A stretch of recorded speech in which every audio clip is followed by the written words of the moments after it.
माननीय श्री मल्लिकार्जुन खड़गे जी, माननीय एलओपी।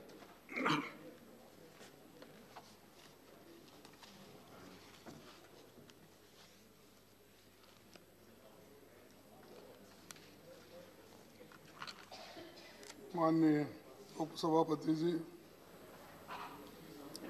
ये जो कॉन्स्टिट्यूशनल अमेंडमेंट बिल है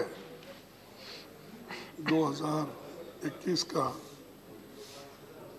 इसमें इस बिल में तमिलनाडु के 7 जातियों को मिलाकर एक ही लिस्ट में लाना चाहते हैं, वो देवेंद्र कुल विलालर। इसका तो हम स्वागत करते हैं, क्योंकि ये शेड्यूल कास्ट के लोगों को एक जगह डालने का इनका प्रयास है। लेकिन मैं उनसे एक बात पूछना चाहता हूं कि ये लोग 2015 में डेलीगेशन लेकर देश के प्रधानमंत्री श्री मोदी जी से मिले थे, लेकिन उस वक्त इसके बारे में उन्होंने कुछ नहीं कहा और इसके बारे में अपनी सम्मति भी नहीं जताई।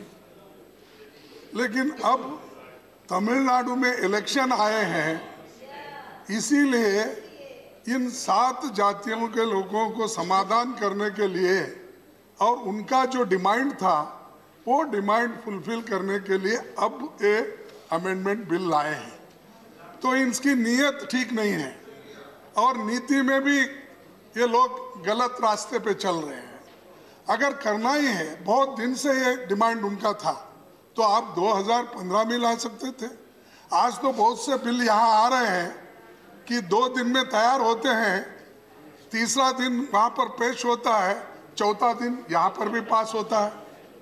लेकिन जो लाखों करोड़ों लोगों को इसका फायदा होता है, ये बिल आपने नहीं लाया। तो ठीक, ये बात तो और है, लेकिन शेड्यूल कास्ट के लोग जिस दृष्टि से आज इस देश में जी रहे हैं, उसके लिए मैं एक शायरी पेश करके मैं अपने भाषण को शुरू करता हूँ।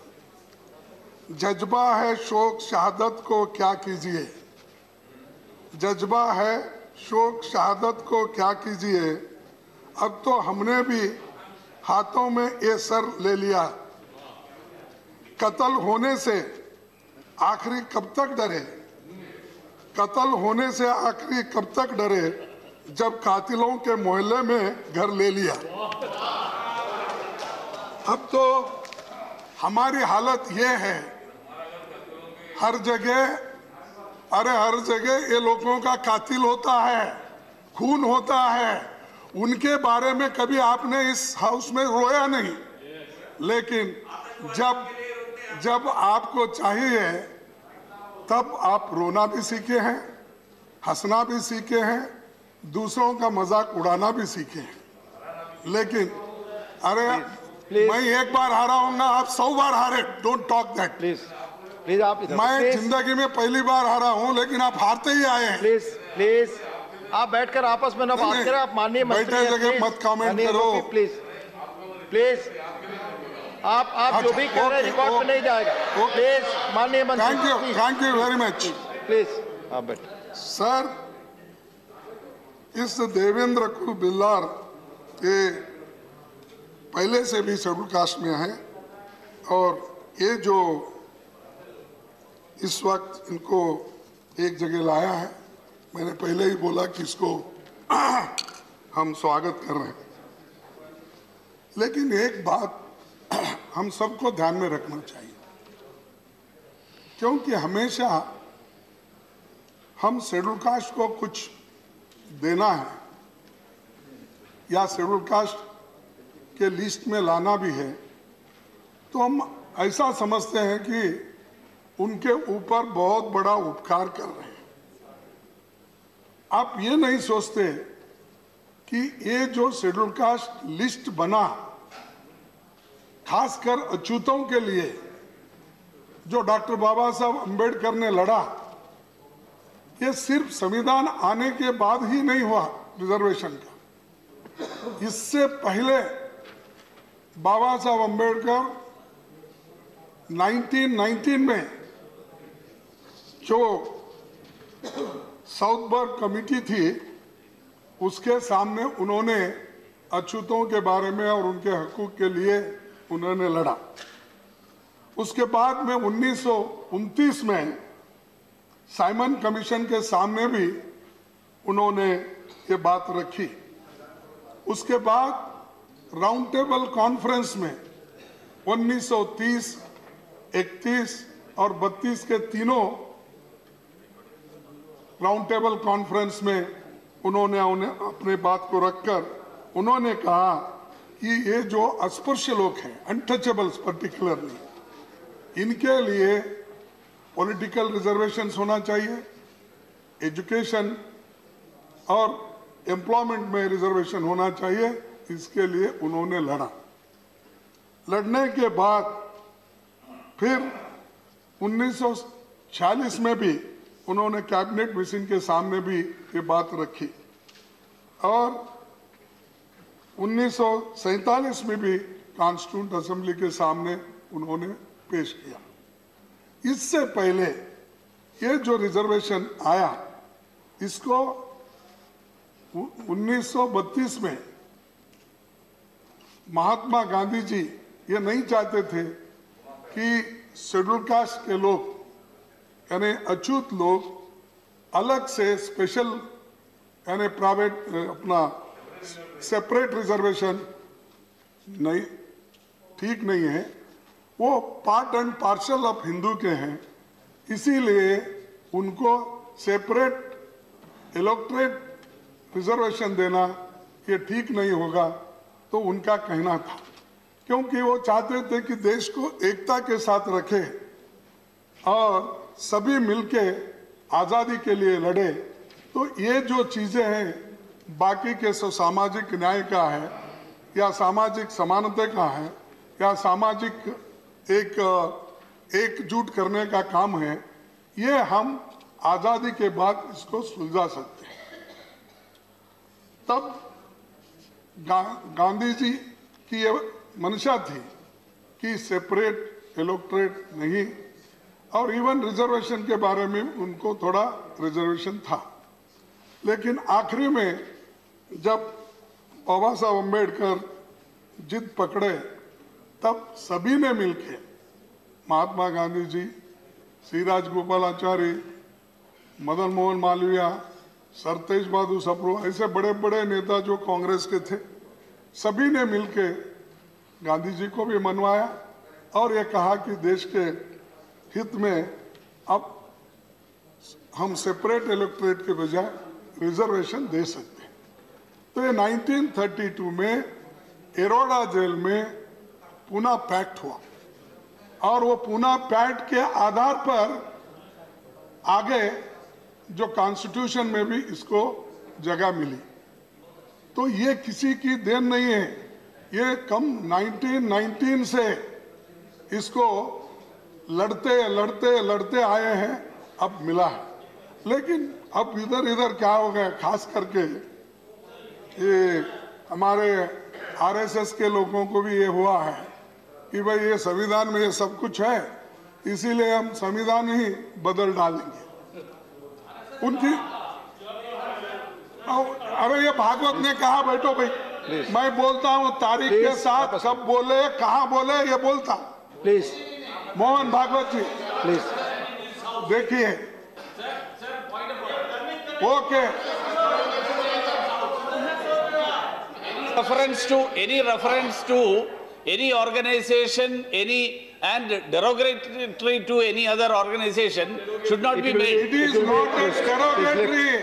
look into it. It is a fact, and It will be looked into. and please बोलने दीजिए। सर, इसीलिए ये बड़ी मेहनत के बाद ये मिली है और इसका मजाक उड़ाते हैं। और आज आहिस्ता आहिस्ता क्या हो रहा है कि इनके रिजर्वेशन को कैसे खत्म करना, प्राइवेटाइज करो, रेलवे प्राइवेटाइज करो, एयरलाइंस प्राइवेटाइज करो। पूरा हो गया माननीय एलओपी वैसे। पार्डन? आपका समय पूरा हो गया है। मेरा समय फिर बैठ जाता हूँ। नहीं, जो समय 1 घंटे का बिजनेस तय हुआ बिजनेस एडवाइजरी कमेटी ये में इम्पोर्टेंट है, इसीलिए मैं ये बात रखना चाह रहा हूँ। अगर आप समय नहीं दिए। माननीय एलओपी, एक मिनट, बिजनेस जब आप सब तय करते हैं, मैं नहीं तय किया बीएससी में, तो आप सब लोग मौजूद होते हैं वहाँ प्लीज या कॉन्स्टिट्यूशनल अमेंडमेंट है, इसके लिए आप 3 मैंने घंटे। जो टाइम मेंशन है आपको लेके आप बोले प्लीज सर, मैं आपको रेस्पेक्ट देता हूँ। प्लीज 3 घंटे 4 घंटे जो आप लोगों ने तय किया, किया। आप लोगों ने ही तय किया, मैंने नहीं तय किया। आपके सामने ही हुआ प्लीज, लेकिन मैं ये जानना चाहता हूँ। प्लीज नहीं, अभी एलओपी बोल रहे हैं बैठे। सर प्लीज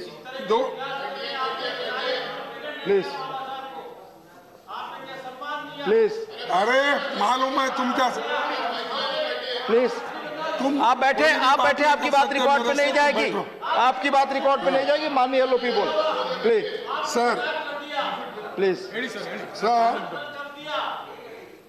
सर, मैं आपसे यही कहना चाहता हूं कि ये जो रिजर्वेशंस भी आहिस्ता आहिस्ता खत्म हो रहे हैं पब्लिक सेक्टर्स में, प्राइवेट सेक्टर्स में, तो अंदर जाने की इजाज़त नहीं है।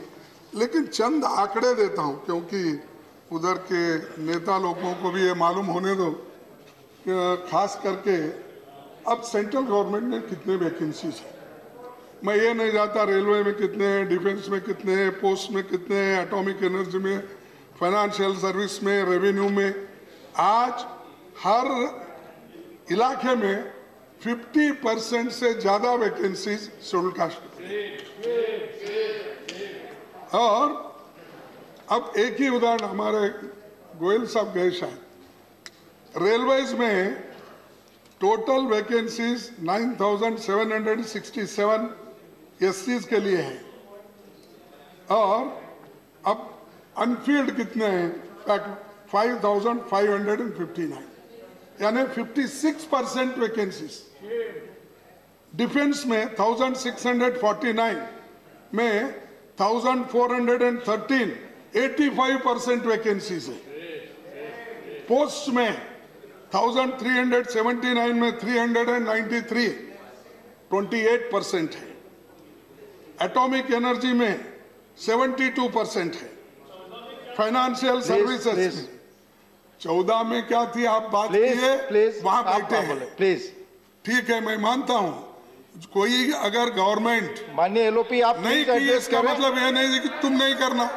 प्लीज एलओपी आप एड्रेस करें प्लीज। और रेवेन्यू में, और इसके बाद सर आपको और एक सेंट्रल यूनिवर्सिटीज में एससी 2,251 पोस्ट है टोटल, वैकेंसीज 1,084, 48%। एसटी 1,117, उसमें 604 वैकेंट, 54% वैकेंसीज है। ओबीसी अदर बैकवर्ड क्लासेस 2,991, उसमें 1,684, 56% वैकेंसीज है। और ये सब वैकेंसीज क्यों हैं कि भर्ती नहीं करना चाहते हैं, और वो ये चाहते हैं कि अश्योर्ड जॉब। नहीं please, no, not allowed, please let him continue. Schedule caste please आप समाप्त, not allowed, nothing is going on record. Please आप अपनी बात करें प्लीज। शेड्यूल कास्ट को जो अश्योर्ड जॉब मिलते हैं, उस अश्योर्ड जॉब को खत्म करने की एक साजिश चल रही है। तो इस साजिश मेन इसके पीछे यही है कि ये लोगों को कोई अश्योर्ड जॉब न मिले और फाइनेंशियली वीक रहे, और फिर अपने पीछे जैसे गुलामगिरी में थे वैसा रहे, ये उनके मंशा है। तो इसीलिए मैं आपसे निवेदन करूंगा, और आखिरी यही बात कहो कि मैं अपने शब्द को खत्म करूंगा। एक, how long shall we continue to live ये बाबा साहब अम्बेडकर ने बोला है। How long shall we continue to live this life of contradictions? How long shall we continue to deny equality in our social and economic life? If we continue to deny it for long, we will do so only by putting our political democracy in peril. We must remove this contradiction at the earliest possible moment, or else those who suffer from inequality will blow up the structure of political democracy, which this assembly has so laboriously built up. ये बाबा साहब अम्बेडकर ने constituent assembly का जिस वक्त संविधान पेश कर रहे थे उस वक्त उन्होंने भाषण दिए। Thank you, thank you. अरे थैंक यू, प्लीज। वो कैसा हरवाया, मेरे से आर्गुमेंट करो, मैं बोलता हूँ। थैंक यू, प्लीज आप कंक्लूड करें। माननीय आप कंक्लूड करें, प्लीज प्लीज। कोई अध्यक्ष महोदय, मैं आपके नोटिस को लाना चाहता हूँ, कभी कभी ऐसी बात करते हैं जो लोग उस मोमेंट में भी नहीं थे। डॉक्टर बाबा साहब के स्टैचू यहाँ पर जो ठहरा करने की बात आई तो हम लोग 8-8 दिन जेल गए। तुम लोग कहाँ थे उस वक्त? प्लीज। और बात करते हैं अम्बेडकर के बारे में। आप अपनी बात कंक्लूड करें, ऑलरेडी आप 10 मिनट अधिक बोल रहे हैं समय से। इसीलिए मेरा कहना है, ये कांग्रेस पार्टी, महात्मा गांधी जी, पंडित जवाहरलाल नेहरू जी, इन्होंने सब मिलके बाबा साहब अम्बेडकर को कॉन्स्टिट्यूंट असेंबली का ड्राफ्टिंग कमेटी चेयरमैन बनाकर ये संविधान दिया है। इसको नष्ट करने वाले आप लोग हैं, इसको तंग करने वाले आप लोग हैं, डेमोक्रेसी को बर्बाद करने वाले आप लोग हैं, और आज डेमोक्रेसी की जगह ऑटोक्रेसी ला रहे हैं। इसीलिए मैं ये चाहूंगा, इसके साथ ही ये सब वैकेंसीज फिलअप करने की आप कोशिश कीजिए। आप हर स्टेट को भी आप इंस्ट्रक्शन दीजिए, क्योंकि जब तक आप इंस्ट्रक्शन नहीं देंगे, हर स्टेट में भी अगर वैकेंसीज भर्ती नहीं होंगे, मैं समझता हूं ये रिजर्वेशन दे के भी आप नहीं दिए जैसा होता है।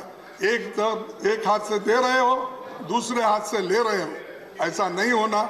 इसीलिए मैं उनसे अपील करता हूं, प्रश्न का जवाब उत्तर सब देते रहेंगे, लेकिन एक पहले काम करते रहो, ये काम करके हमको दिखाओ।